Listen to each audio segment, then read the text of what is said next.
that he was held in children's homes from a very young age and subject to psychological and physical abuse. Not sexual, but psychological and physical abuse. He was held in solitary confinement, he was beaten, he was put through a number of very brutal punishments. He'd been placed there as a 3-year-old when one of his family members killed a relative. His mother killed somebody and he was put into children's homes. And it talks about his life from the age of 3 up to the age of his teens and the kind of abuse he went through, which actually led to him falling into crime and eventually going to prison for more than one occasion. On one occasion for breaking a policeman's jaw with a baseball bat. So he ended up going to prison. So starting from 3 years old, talking about his life from 3 and the different types of children's homes that he went to, eventually ending up in a children's home ending up in prison for breaking a policeman's jaw with a baseball bat. Now, why I read the story is because it says, now a convert to Islam. It's only a few lines. Now a convert to Islam, he recognizes he has a responsibility to rehabilitate himself. But those who were responsible for his early upbringing have to put their hands up and recognize the evil that they've done. This is the article. Now, as I mentioned earlier, converts to Islam, when they embrace Islam, they take a new name. And I mentioned some of the names that they've taken. Now, my brother, when he introduced me as Umar Abdullah. Obviously, this is my Muslim name. But my name before Islam was Tobias Tate. That's my non-Muslim name. And this article I'm reading to you is about Tobias Tate. This article is about me. And this is the article from the Independent newspaper. And this talks about what I experienced before I converted, before I embraced Islam. So there's the article there. Sisters can't see it, but hopefully they get the gist. This is a newspaper article here. As I say, I was placed in a children's home when I was 3 years old, when my mother killed my uncle. So she was sent to prison for a very long time, and I was placed in a children's home, where I stayed for a long time. Now, this children's home was run by nuns. The place was massive. And, the nuns, although there's a lot of controversy about the Catholic Church, for the most part I was treated well. But they were very strict. Very, very strict indeed. And I remember one time as I was walking through the kitchen, I saw a bowl of peeled apples. They're peeled, ready for making an apple pie. And I was looking around, there was nobody there. So I went over, put my hand in the bowl, took out a nice apple, and took a big bite. As I did this, 2 things happened. A nun came around the corner and saw me do it. And the apple turned out to be a potato. And the nun looked at me, and you know what she said? Finish it. And I did. I had to eat the whole potato. So I was raised there for some time, and then after being with the nuns, I was moved to a number of other children's homes. And when I reached about 11 years old, my social worker came to see me one day, and he said, sat me down and said, we think that you are maladjusted.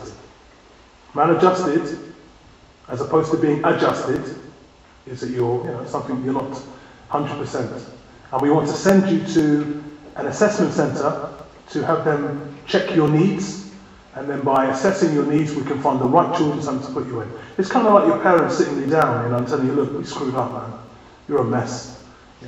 But this is how it was. I was a child of the state. They were responsible for my upbringing. So if I was maladjusted, whose fault was it? But anyway, so I was placed. I was sent to a place called Red Hill Royal Philanthropic Assessment Centre in Surrey. Now, Red Hill housed the country's most violent young men, people that were there for, matricide, patricide, killing their parents, young boys that had killed their parents. They're out there, murderers, and so on and so forth. Now, I wasn't a criminal, but I was placed in this institution with criminals. I was there for 6 months. And if I wasn't maladjusted, they placed me in there when I was 12 years old. I was the youngest inmate in there. The age of the place went up to 21 years old. And if I wasn't maladjusted when I arrived, I was after 6 months.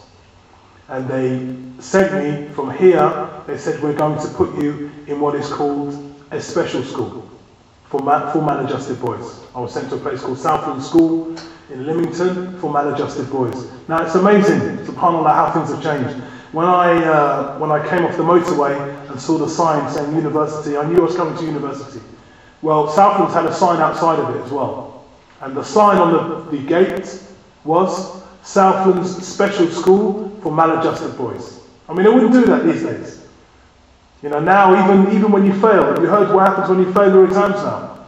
They don't call you, it's not failure anymore.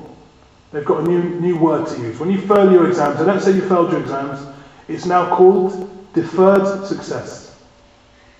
Deferred success. PC. You know, we don't want anyone to feel upset, so we've got a new word. We call it deferred success. So, I was placed in this particular institution, and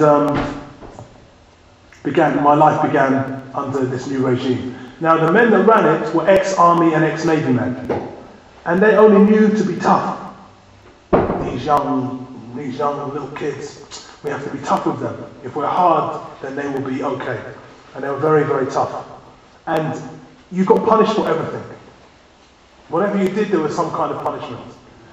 And extreme punishments. So if you were caught talking in bed at night, this is one of the most common punishments, you would have to hold what is called a bed pack. Now bed pack, in those days, I'm nearly 43 next month. So in those days, we didn't have quilts like now. We have sheets and blankets. So you'd have your 2 sheets and 2 blankets, and then a bedspread and a pillow. And you'd have to fold them into a box, maybe half the size of this table. Fold them into a box, so sheet blanket, and then covered with the bedspread and a pillow on top. And then you'd have to stand and hold it at night. You know, we're teenagers, we're 12, 13 years old, 14. So after half an hour, your arms start to ache. It's an army punishment. Your legs start to wobble. And they keep you doing it for hours. So, one day, we're there, someone was talking in bed. So we're there, 2 o'clock in the morning, legs wobbling. And I'm standing holding my bed pack. And I looked at the man who was punishing us. His name was Mr. White. He was white too. But that was his name. And he was punishing us, and I looked at him, and I thought to myself, what's he going to do if I put my bed pack down and get back in bed? What's he going to do to me? I'm tired of standing up. Fed up. I hate this punishment. So I put my bed pack down and I got into bed. And you know what he did? Nothing. The next day, I was taken from my unit, because it was Unit 1, Unit 2, Unit 3 and Unit 4. I was taken from my unit and I was put into a room at the top of the building. It was on a place that we call the End Hall. Now the End Hall was a landing that was supposedly haunted by a spectre called a grey lady.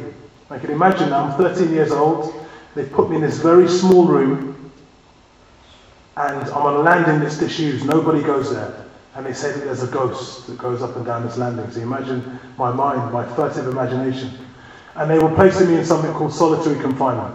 Now solitary confinement exists throughout the world and exists in England. Prisoners, convicted prisoners, can be held in solitary confinement, but there are conditions.